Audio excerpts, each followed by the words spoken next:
Сәлем достар, бүгін біз сіздермен бірге қазір хит болып жатқан чечил сиырмен жасалатын королевский салатын дайындаймыз.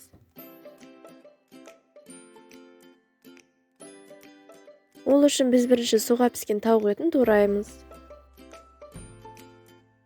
Одан соң қияр мен қызанақты да турап шығамыз. Және арасында суға піскен жұмыртқаны да турауды ұмытпаңыз.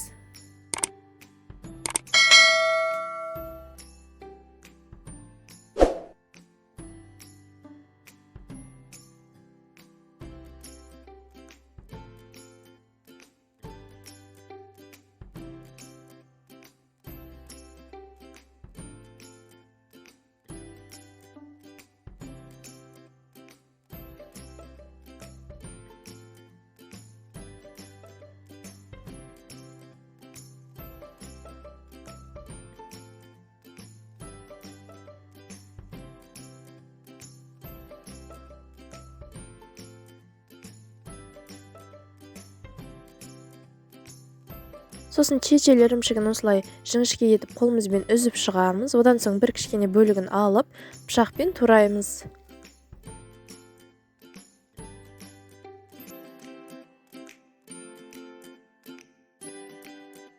Сосын ыдысқа барлық ингредиенттерді саламыз. Бағанағы туралған чечилді салып, үстіне бір қасық майонезбен жақсылап араластырамыз.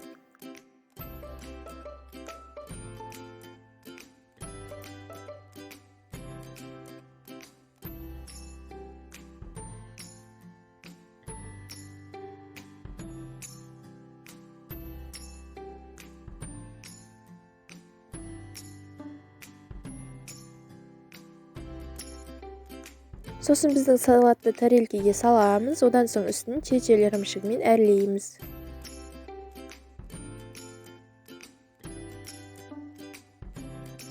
Сонымен біздің салатымыз дайын, өте ерекше болып шығады. Ас болсын.